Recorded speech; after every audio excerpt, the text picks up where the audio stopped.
long ball is going to go for a touchdown. The game's over. Webster Slaughter. Metcalf will go for the score. Unbelievable. 45-40. Run, William, run. He's got blockers in front. 5. Touchdown. Joshua Cribbs turns disaster into a score. Sight wants it all on this one for Logan, and he is there. Jim Brown to the 30. Jim Brown is going to go in for another touchdown. The Cleveland Browns select Baker Mayfield. Wow. It is Baker Mayfield. Hello, Cleveland. Welcome to another episode of the 1085 Gridiron Podcast. I am your host, Anthony Joki. It is a Victory Monday. It's our second Victory podcast ever on 1085 Gridiron, so we're absolutely excited to do that. And as always, I'm joined by my co-host, Jack McCurry of North Coast Sports, who it happens to be his birthday today. So happy birthday, Jack. How you doing? I'm doing great, man. Thanks for the happy birthday and a Victory Monday to top that off. And we get the Cleveland Indians in the pivotal Game 3 here in a couple hours. But I'm definitely ready to talk about this Browns win again. Yeah, hopefully the Indians can make your birthday a little bit better and they could win later this afternoon. But obviously we're here to talk Browns, and the Browns beat the Ravens yesterday 12-9 in overtime. The clock ran all the way down to 2 seconds when that field goal went in. Jack, this is the third overtime game in the first 5 weeks of the season. How many more of these games are we going to expect? Do you expect the Browns to continue to be close in pretty much every single game they play? Because right now, every game's been decided by 4 points or less, and it's just been an absolutely exciting time, to watch football this season. We haven't been eliminated at the start of October like we have in previous years. So I think it's a very interesting time to watch Browns. It's very exciting, and hopefully, maybe they can continue to be in most of the games this year. Yeah, I think you said it best. It's an interesting time. It's an exciting time, and I'll go as far as to say this might be the revival of the Cardiac Kids, because they have put me at near cardiac arrest all 5 games this year. And, I mean, it is such an exciting time, to see the Browns 2-2-1. I mean, if you would have told me that 5 games in that we would be at that record, I wouldn't have expected a tie, but to see us competitive in every one of these football games and to have it go down to the wire in every game, it just shows me that this team is in the right direction. They're learning how to win, and, if our defense keeps playing the level it has been, I expect more W's.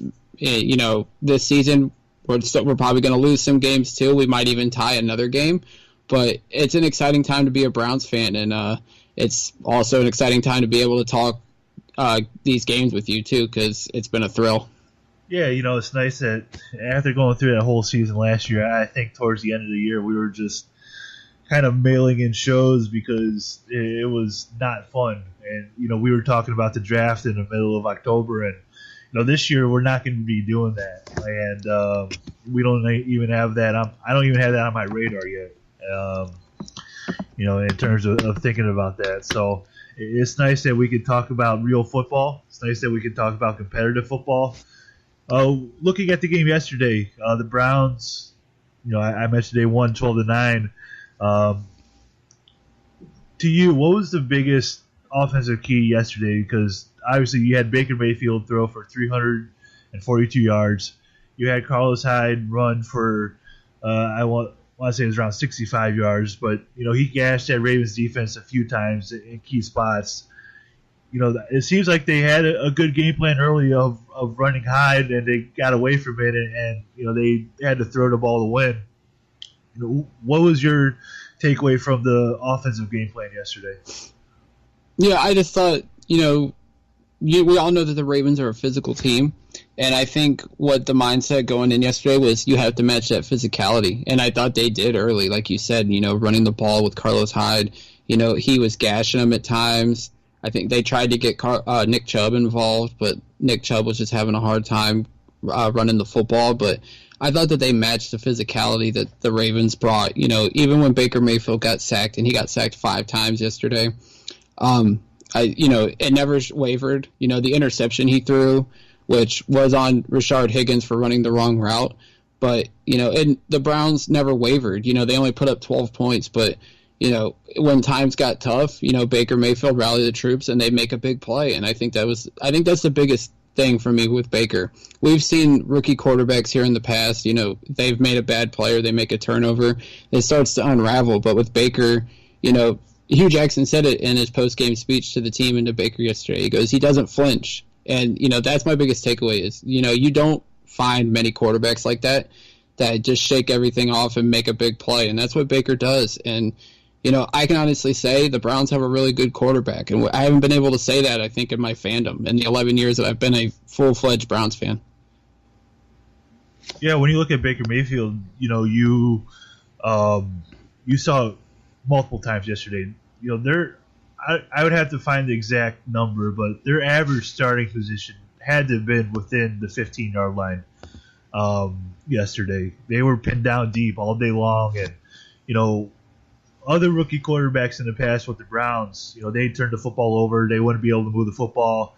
When it gets that close, they start to panic, and the Browns just run the ball and just punt it away. But with Baker Mayfield, they had the confidence in him to let him throw it and rip it from that close. And there were a few times yesterday where, he was throwing the ball from his own end zone, and there was pressure barreling down on him, and he just stood there in the pocket and delivered some good passes.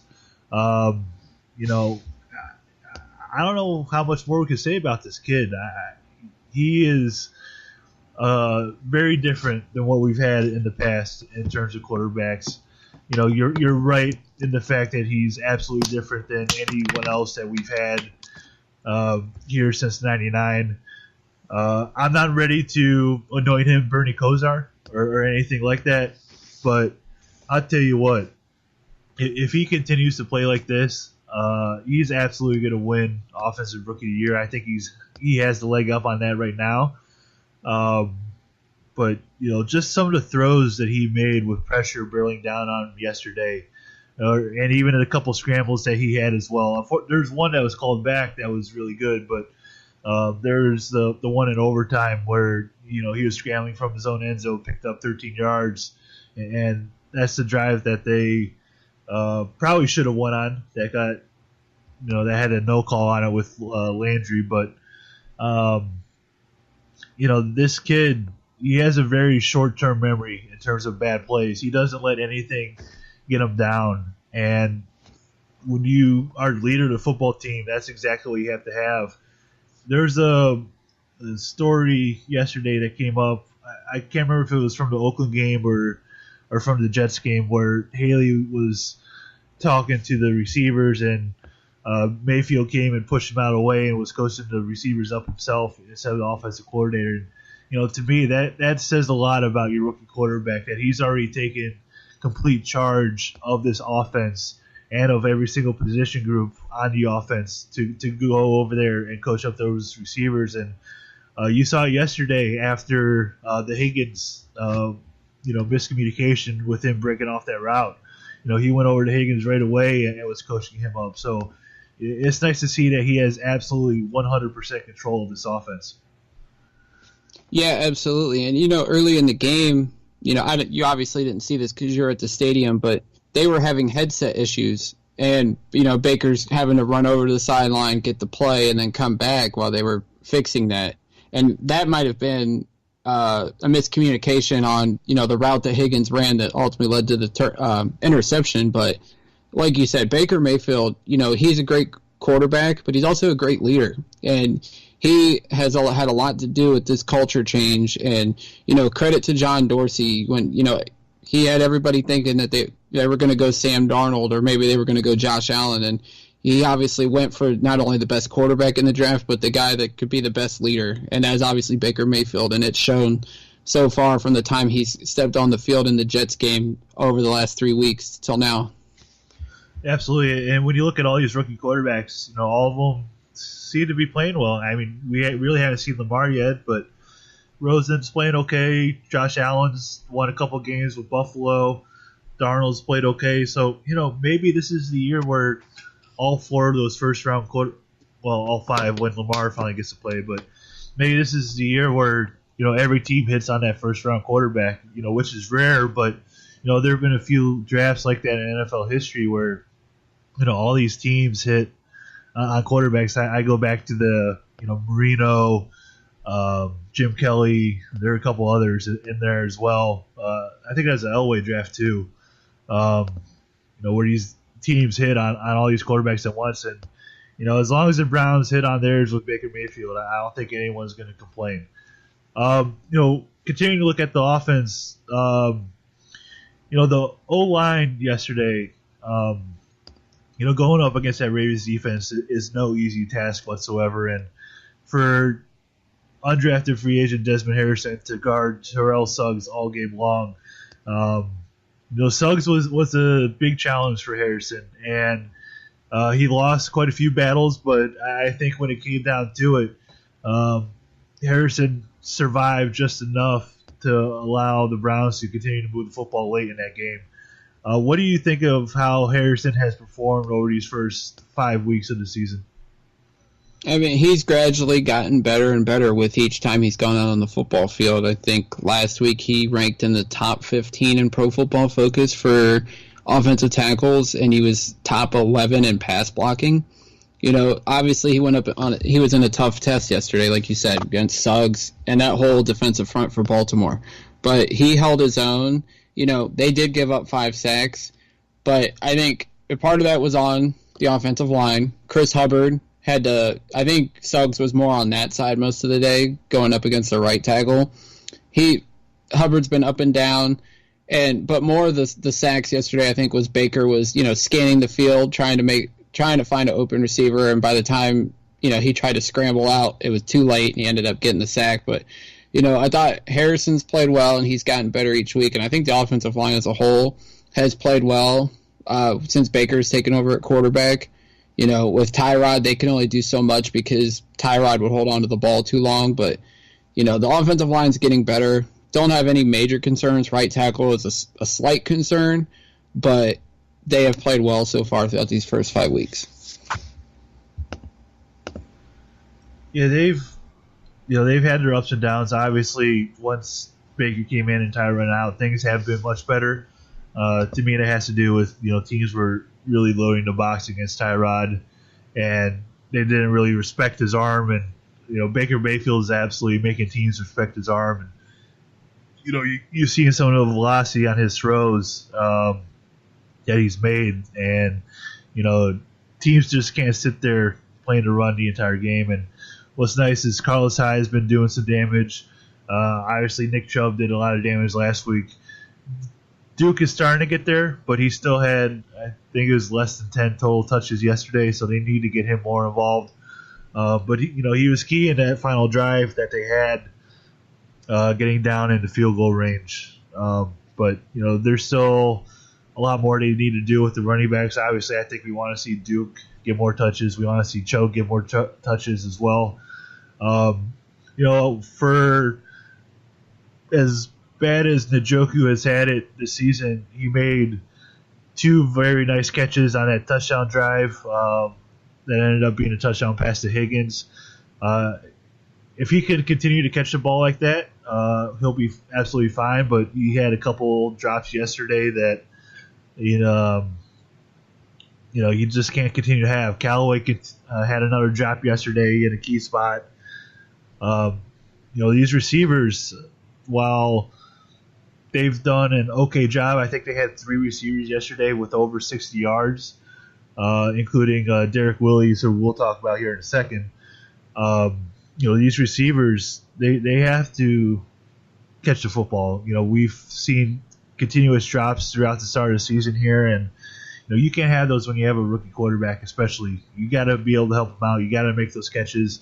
If you get your hands on the ball, you got to come down with it. They'll be bringing in Rishard Matthews here today, and we'll talk about that later as well. But these receivers have to catch the football, and they got to be able to help out their quarterback. And if you can't help out Baker Mayfield by catching the football, you're not going to be on the field very long. And I think that's why over the course of the last couple of weeks, you've seen Antonio Callaway's snap count go down a little bit, and you've seen guys like Willie's come in there. You've seen Higgins show up. You've seen Landry played every single offensive snap yesterday. So what do you think of this wide receiver core so far this season, and especially yesterday when you had some key guys drop some key passes at certain times, but you had other guys step up when they needed them the most? I'm sorry, the mic was muted. Oh my goodness! All right. But the wide receiver core to me has been up and down all season. You were talking about Njoku yesterday. Like you said, he made some big time catches yesterday, and then he made some big time drops. And he's too inconsistent with his hands, and then his blocking has been an issue. I seen one guy yesterday compared to Evan Moore, which if you remember Evan Moore, he wasn't the greatest blocker, but he could make some catches. It was nice to see Seth DeValve get back in there yesterday. He had a nice catch down the sideline for like 30 yards. So hopefully the Browns get him back involved if he can stay healthy. That's the biggest thing. You look at the wide receiving room. Higgins, him and Baker have been money every time that they get together on the field, from the moment training camp opened up and they were together out on the field to second team till now. Hopefully Higgins' knee injury isn't an issue. He's getting an MRI today. I'd hate to lose him because, like I said, that chemistry with Baker seems to be right on point, and if you need that reliable target, Higgins has obviously been that for Baker. Landry, he's been everything we expected him to be when we traded for him. He's had a couple issues holding on to the football, but, just his leadership, his fiery attitude, he's been a big part of the culture change here in Cleveland so far.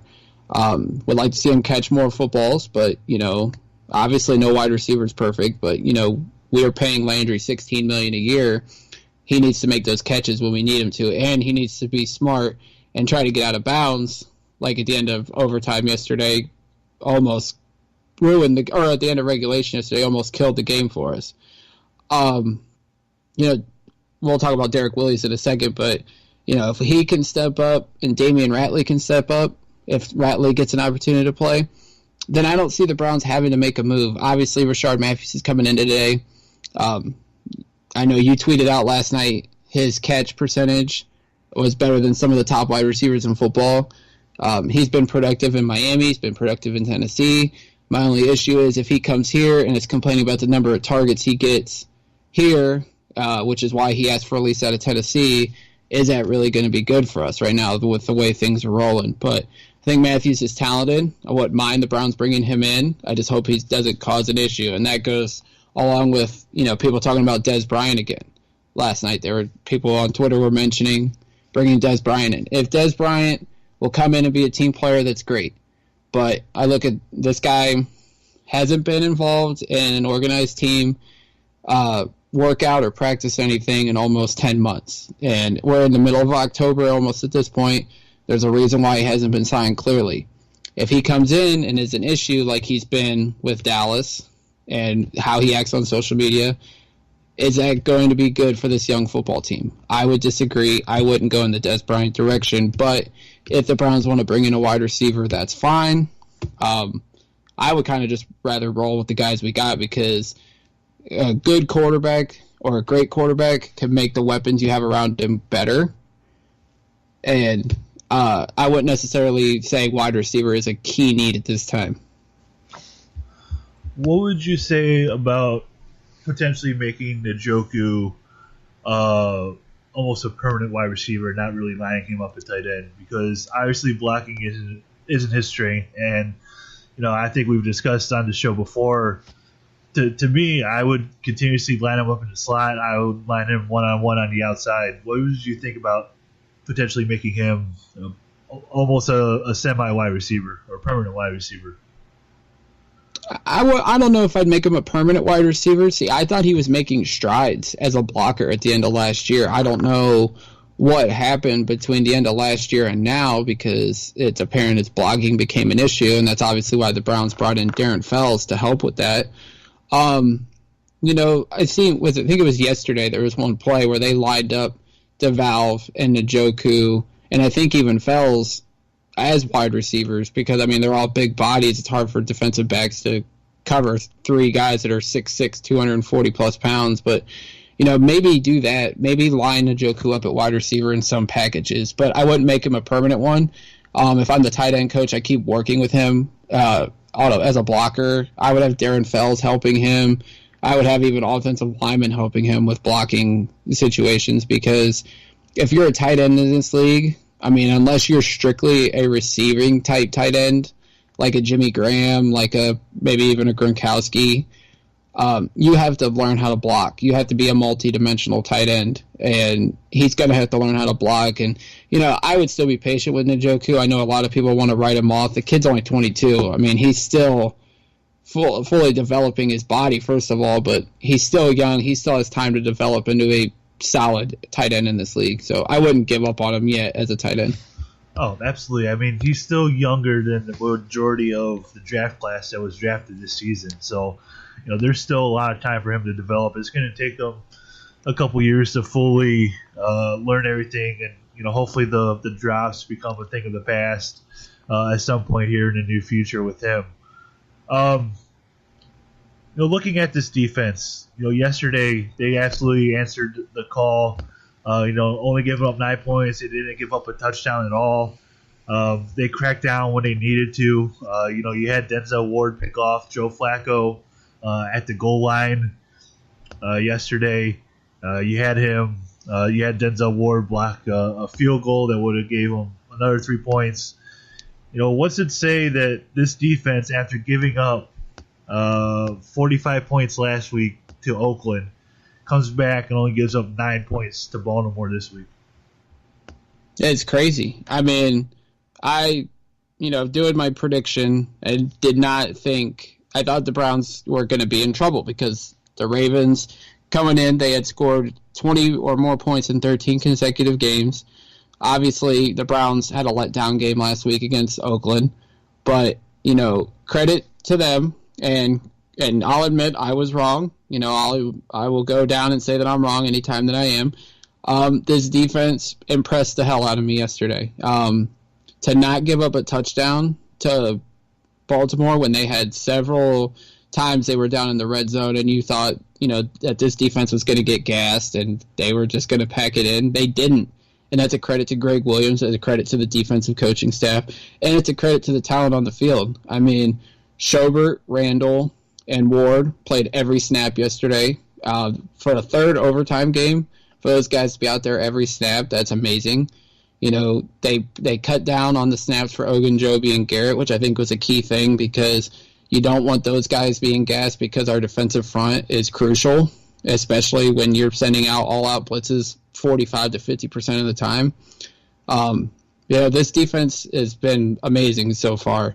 You know, you look at them right now, they're 12th in the league in points allowed. Obviously, the turnovers have been, I think they have 15 now, which obviously they only had 13 last year, so you're already better in that category. But this defense, you know, they impressed me again. I just need to see them do it back-to-back weeks for me to be fully convinced that this defense is a top 5 or top 5 defense in the National Football League. Yeah, absolutely. You know, the consistency is something that's been lacking. You know, you saw a good defense against the Jets. You saw them take a big step back last week against Oakland, but this week, obviously, they locked down, and, you know, they've had this big, throughout the season, bend but not break defense. And yesterday, they didn't break at all. You know, they did give up 3 field goals, but they really locked down, especially when they got into overtime. Last week against Oakland, they gave up massive chunk plays in overtime that allowed Oakland to go down and get the field goal to win the game. This week, in overtime, I think Baltimore didn't even cross the 50. I know they got pretty close. I'm not sure if they did or not, but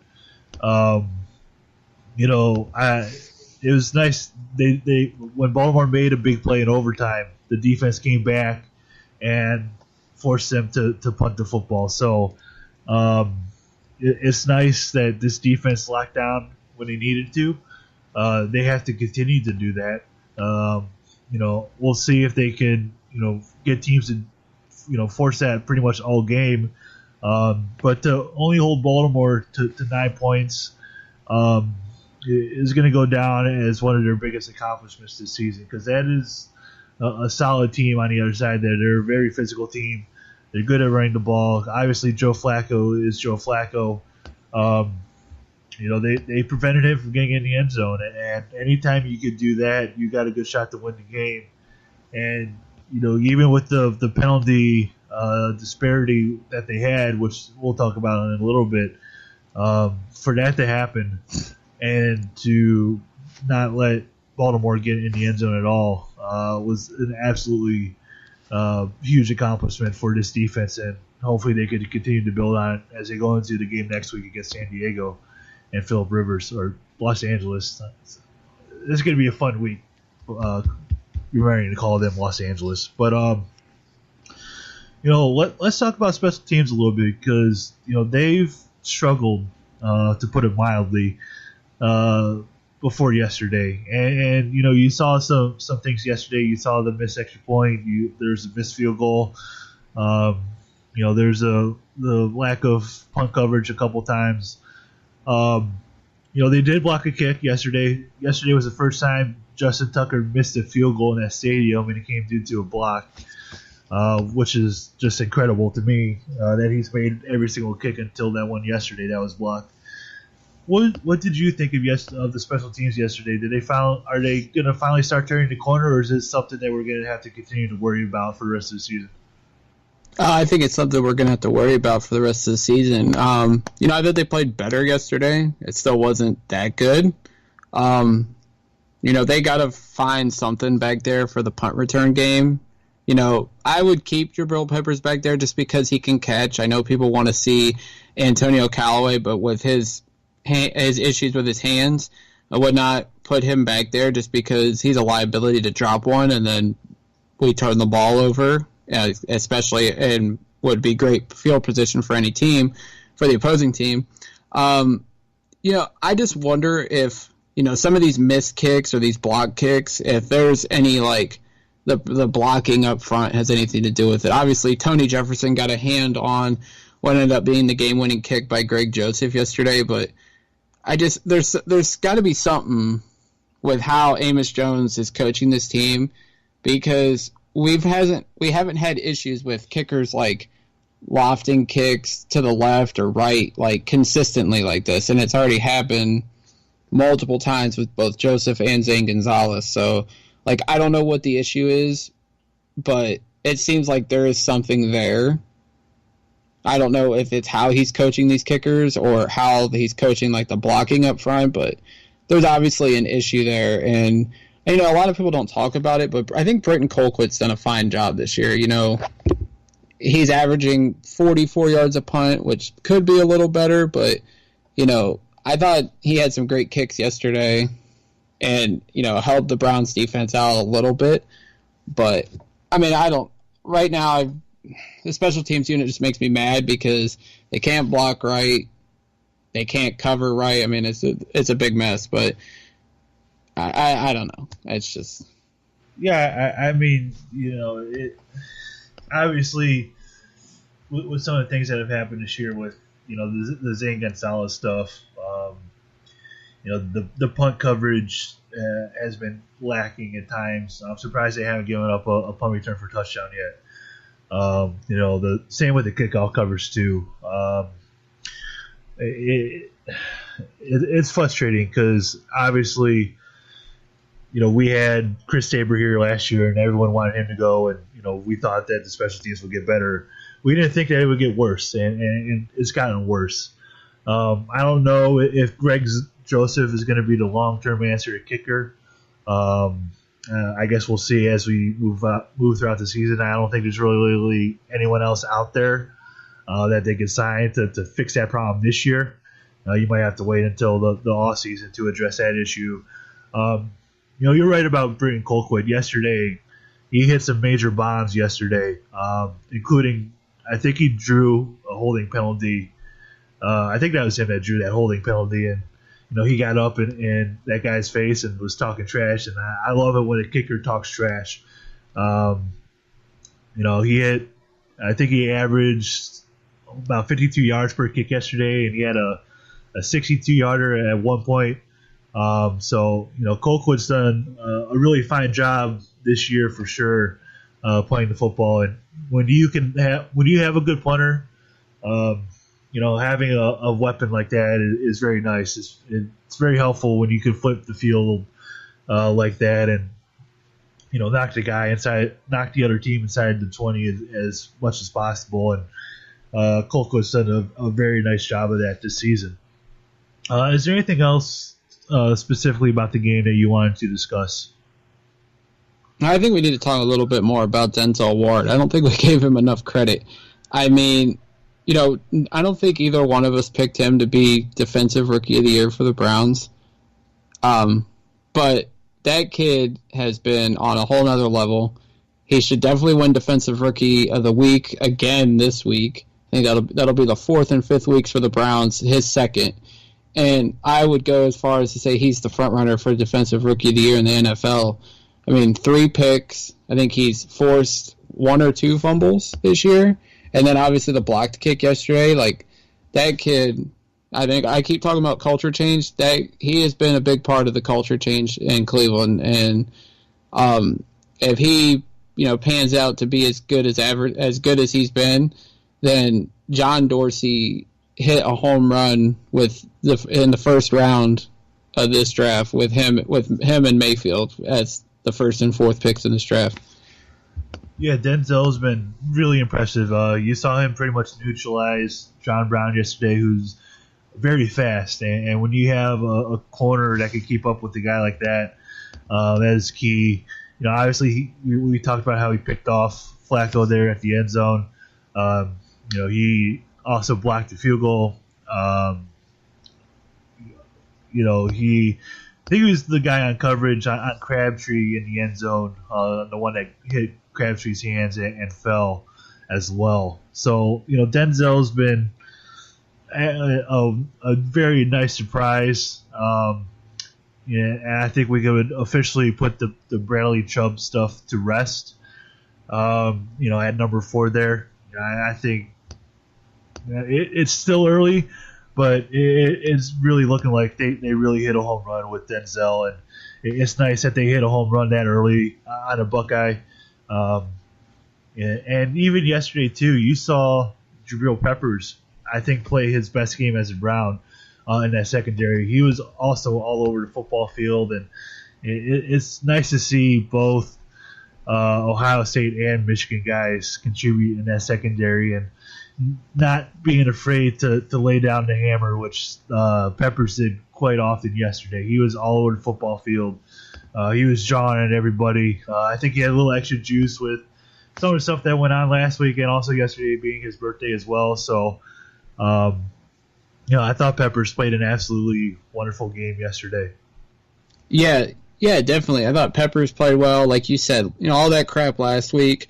And, I just want to say this point blank to the fans. If you're criticizing him because he went to Michigan, just stop. I mean, it doesn't matter what school you go to. As long as you make an impact, and this goes to Jabrill too, as long as you make an impact on the football field, we don't care what school you went to. If you came from an international country and had barely played the game of football and you come over here and you help be a part of the turnaround, that is the Cleveland Browns, we will praise the crap out of you. If you don't make good plays, we're gonna criticize the hell out of you. I mean, it's exactly how it is with Jabrill. Just go do your job on the field, whether you're punting, punt returning, or you're playing safety. Just go do your job the best you can. If you play well, we'll praise you. If you play like crap, we're going to criticize you. It's the nature of the game. But that whole secondary, I think, doesn't get enough credit. Obviously, Ward has been playing well. Peppers played well yesterday. Kindred's been playing well. Demarius Randall, I'm going to read a quote that he told The Athletic. He said that this is the best. Cleveland and First Energy Stadium is the best home atmosphere that he's played in. And that's coming from a guy that just came from Green Bay and Lambeau Field for his first few seasons. Now, Randall didn't play well, and there's a lot of Green Bay fans on Twitter saying that Randall will come down to earth. No, the Browns put him in his natural position of free safety, and the kid's playing like a Pro Bowler after the Packers tried to force him at corner. So that just shows that the Browns are actually, they know what they're doing, and the rest of the league needs to pay attention. And one more note, E.J. Gaines, everybody was worried about, the loss of Terrence Mitchell. I thought he played pretty well yesterday in Mitchell's place, so I think the Browns are going to be okay in the secondary while Mitchell heals up. Yeah, the secondary, it's nice that they've had that depth back there. Secondary was obviously something that we were really worried about going through the season, and they, I think, did a fine job of addressing this past offseason the secondary. Obviously, they brought in Denzel, they brought in Randall, they brought in Gaines, they brought in Mitchell, they brought in Carey. So obviously, secondary was a big point of emphasis in free agency, the trades, and draft. So that's all John Dorsey. That's a lot of credit to him for bringing in those guys. And to me, it's a lot of credit on Greg Williams, too. He's put guys in the proper position to be successful on defense. And I don't think enough can be said about that. We criticized Greg a lot for some of the stuff that he did last season. But, having a full offseason and getting him the guys that he needed, you can see the potential of what this defense can be. You can see why people regard him as a very good defensive coordinator.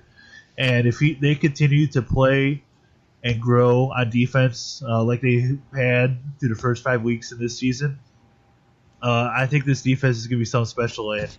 And to me, the secondary is a major factor in that, especially with all these different guys that they have brought in. Yeah, definitely. We all knew that the secondary needed help, but it seems like they flipped it in one offseason. Now, granted, Gaines is essentially on a 1-year deal, and Randall's got, I think, 1 year left next year. What I think if he keeps playing well, the Browns will sign him long term. But John Dorsey has done a masterful job in one offseason of changing the culture and adding talent to this team. Well, adding more talent to this team. There was talent before, but that's an argument for another day. He got a game ball yesterday, and he definitely deserves it. Right while we were recording, my buddy Joe Bacara sent me a text. The Browns traded Randall for Kaiser, which is already a robbery in itself. Then we swapped 4th and 5th round picks. Those picks ended up becoming Antonio Callaway and Jannard Avery. So, tip of the cap to John Dorsey. He's done a fantastic job so far as Browns GM. Yeah, absolutely. And, as we continue to move on with Dorsey, I think we're all excited. The talent that he can continue to add to this football team. You saw what he built in Kansas City. They're a damn good football team, and they're going to be coming in here in 4 weeks, and that's going to be a hell of a football game between the Browns and Chiefs, that's for sure. When you're looking at this game, is there anything else? We didn't talk about Derek Willis. He was an undrafted free agent. He came in. He was at Texas Tech last season. What's to say about a guy who comes in for Higgins, who was hurt, and comes in, has, I think it was 3 catches for over 60 yards, including that huge one there in overtime. It's nice to see, in the past with Browns quarterbacks, you've had guys who were not able to make the guys around him play better. I think Baker Mayfield has done an incredible job this year of raising the talent of everyone else around him, and that also includes Derek Willis yesterday. What did you think of what Willis was able to do yesterday in regulation and in overtime there after Higgins went out with that injury? I think of 2 things. Number one, next man up mentality. We lost Higgins, and hopefully we didn't lose him for an extended period of time. We're still waiting the MRI results, but for Willis to step up not get many reps during training camp unless it was with the backups. He only played in like the second half of preseason games, and he's been mainly a special teams guy throughout the regular season so far. But for him to come in and for Baker to trust him like instantly, he had 3 catches for 61 yards in his first significant amount of playing time. First of all, that shows that, like I said earlier, really good to great quarterbacks can make anybody successful weapons in the National Football League. But I mean, it also shows that these undrafted kids, if they put in the work in and they get the chance, usually they don't let their team down. And hopefully we'll see more Willies if Higgins is down more. But even if Higgins is down, get Willies on the field, because obviously he has some kind of connection with Baker Mayfield. So, I hope to see more Willies, because 6'4", 207-pound receiver, and it seems like he had some jets on that 39-yard catch yesterday. I mean, that was something that you don't get to see much out of wide receivers in this league. So hopefully we get to see more of Willies. That's a guy that you go after with undrafted free agent. You go after the guy with the size, the guy with the speed, and I think he showcased that speed yesterday. You're right. He definitely showcased it on that 39-yard reception that got the Browns past midfield there in overtime. So, I think he could be a guy that can contribute. And, if Higgins is going to be out for extended period of time, look for Willies to be one of Baker's favorite targets, because I think we saw in the preseason Higgins was one of Baker's targets and Willies was the other one. Obviously those were 2 guys he was probably working most with, in practice and whatnot, developing chemistry with them. So he knows those 2 receivers, and those receivers know Baker. So if Higgins is out for an an extended period of time, I think Willies is absolutely going to benefit from that. And like you said, it's the next man up. Guys get hurt, next man up. We saw it yesterday on the defense with Mitchell being out. Next man up. AJ Gaines came in and played in a heck of a game. So, this culture around the Browns is definitely turning for the positive, towards the positive side. And, it's nice to see them continue to build this culture, and winning is definitely something that's going to help that. They finally have learned how to win football games, and when you learn to win football games, everything else is going to fall into place. They finally got that monkey off their back against the Jets by winning a game, and that's just going to continue everything else as we go on throughout the season here. We put out our poll yesterday of who you thought the top dog of the game was going to be. The 4 choices were Baker Mayfield, Denzel Ward, Greg Joseph, and Derek Willies. Denzel Ward got 61% of the vote, and Baker Mayfield got 35%. Derek Willies only got 3%, while Greg Joseph, who was a hero yesterday with the game-winning field goal, got 1%. Jack, when you look at yesterday, who was your top dog of the game? It was Denzel Ward. I mean, the kid was all over the field, whether it was on defense or special teams. He made the impact plays when we needed him to, and it proved out to be exactly what we needed. That blocked field goal ultimately helped win us the game. But, shout out to Greg Joseph. I know a lot of people are saying that he should be cut after today, but, I mean, his kick got blocked. I mean, it happens. But, and he missed the field goal at the end of regulation. He came back in, shook it off, and hit the game-winning field goal. So props to Greg Joseph. I'm not trying to run him out of town this week, but yeah, definitely Ward's my top dog. Well, he has completely stole my thunder by talking about Greg Joseph, because I was going to name him my top dog for the week for the reasons you talked about. He hit the upright on the extra point and missed it. He missed the field goal there at the end of regulation. He could have gone full Zane Gonzalez yesterday at the end of overtime and missed that field goal too.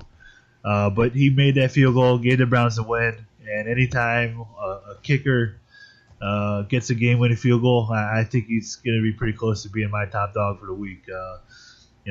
Especially with the issues that we've had at kicker this season. So, Greg Joseph, you're my top dog of the week, and I'll tell you what. Yes, being there yesterday, seeing that field goal go through, there's a slight, maybe a little sarcastic cheer, but it was complete euphoria that we made that game-winning field goal. We should have hit that one against Pittsburgh as well, but the Browns are still undefeated at home this season. They're still undefeated when me and my dad go, so we might be going to the rest of the games this season, or at least until they lose one. But I'll tell you what, that place yesterday was all kinds of jacked up for that game, and there's nothing like walking out of that stadium after a victory, just high-fiving random people, walking out of there, and everyone's just in a good mood, and everything's better on Sundays when the Browns win, and it's nice that we get to enjoy our first victory Monday in approximately 3 years. So it's been a very joyful 24 hours being a Browns fan.